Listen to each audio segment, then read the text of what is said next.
Tomorrow Never Dies was released in 1997, it was directed by Roger Spottiswoode, and it sees Pierce Brosnan in his second outing as James Bond. This movie also stars Johnathan Pryce, Michelle Yeoh, and we see Terri Hatcher in a small supporting role. In this movie we see Bond on the trail of Elliott Carver, a media mogul who is using his media empire to manipulate a war between England and China.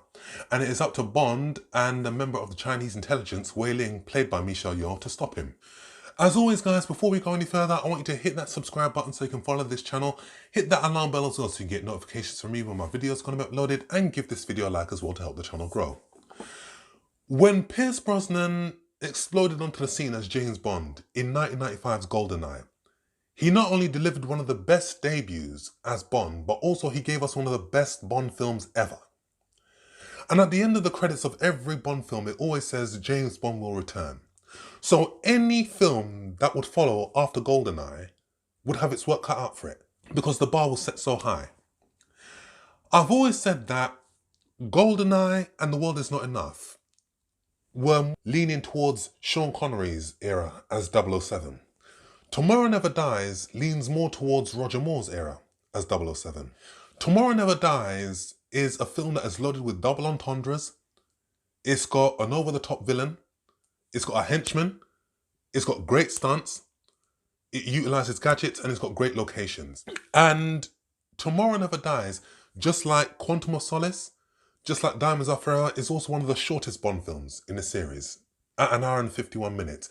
But it is a movie that doesn't overstay its welcome.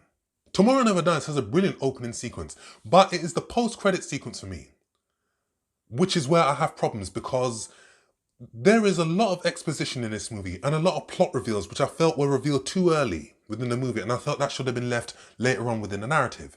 Where we see Elliott Carver's team in the post-credit sequence ready to sink one of the British Navy ships and steal a nuclear missile, one of the villains reveals a major plot reveal, which says, be careful, the stealth ship may be invisible to radar, but the sea drill isn't. And it felt somewhat patronising. There's another sequence where they drop the sea drill and one of the henchmen says the British will think that the Chinese actually dropped the missile.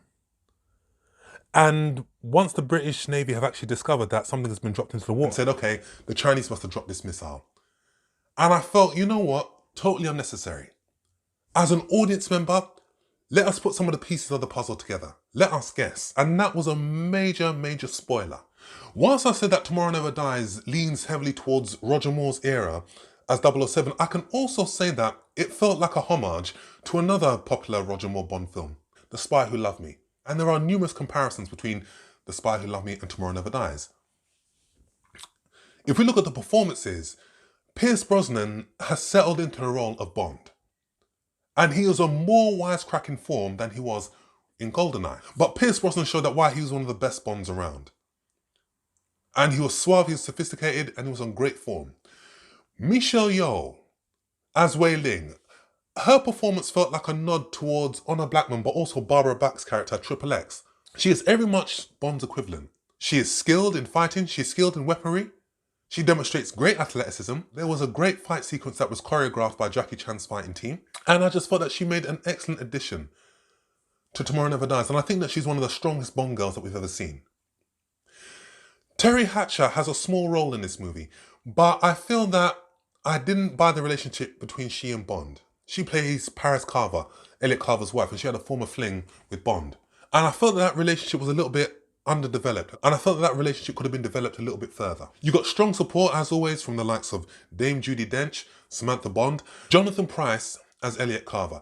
Johnathan Pryce is a brilliant actor. I remember him first starring in 1986 Jumping Jack Flash, but he's always been a great actor. And for me, as a villain, in Tomorrow Never Dies, it felt like a step back. Goldeneye had a strong emotional arc in which Bond had to take on his friend who is now his foe, played by Sean Bean. That arc is lost here. And whilst Johnathan Pryce is a brilliant actor, it does feel like his performance is bordering on pantomime. I feel that his villain was a bit misplaced in this movie, just because it was so over the top. So if you look at something like Robin Hood, Prince of Thieves, that was an action-adventure movie. And whilst you had Kevin Costner and you had Morgan Freeman, the true star of this movie was Alan Rickman as the Sheriff of Nottingham. His performance was so camp, but so over the top, but it fit the movie perfectly, and he delivered the lines with relish. Johnathan Pryce, he's a little bit over the top in this movie.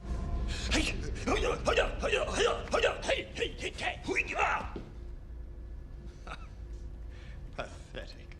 We also have Götz Otto as the henchman Stamper. Götz Otto felt like a homage to Jaws from The Spy Who Loved Me, and Harold Tanaka's character, Oddjob in Goldfinger.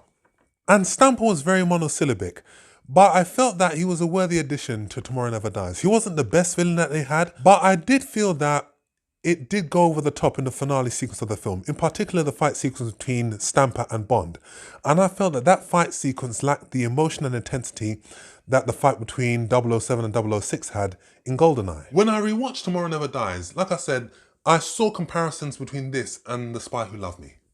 You got a motorcycle chase, but if you notice, when you see the helicopter come into play and it starts shooting at Bond when he's on the motorcycle with Wei-Ling, that was almost reminiscent of The Spy Who Loved Me, where the Lotus Esprit is being chased by the helicopter. The shootout in the stealth ship is reminiscent of the finale sequence on the tanker in The Spy Who Loved Me. You got a henchman in the same vein as Richard Keel's character, Jaws. And this movie just moves away from realism. This movie is more escapism. In the car chase sequence, where the BMW drives over some spikes and it bursts its tyres, Bond presses a button which reinflates the tyres. Total escapism. And it did the same thing in Demolition Man. I do feel that David Arnold's score, and he will go on to compose further scores for the Bond movie, where Bond infiltrates Elliott Carver's lab and there's this fast-paced techno beat, which I felt didn't really fit Bond at all. But it will be done better in further installments of the Bond franchise. But Tomorrow Never Dies also has a very weak Bond theme from Sheryl Crow, compared to the brilliant Goldeneye by Tina Turner. But Tomorrow Never Dies is an entertaining movie. And the legacy of Tomorrow Never Dies is an interesting one. And it has nothing to do with Bond, but it has to do with what the whole storyline was and how that impacts today's times, in terms of you've got a character who is using his media empire, technology, to control a narrative, to manipulate a war. And we are seeing that in today's times, where we have more social media and we have more technology to misinform us and to push a false narrative on society. As an action movie, entertaining enough. As a Bond film, okay. Like I said before, it leans towards Roger Moore's era, so it's got a whole lot of stunts and a whole lot of one-liners. But it's still a worthy addition to the series. And I felt that they would bounce back with The World Is Not Enough. So I'll give this film a very strong 7 out of 10. So guys, that's my review.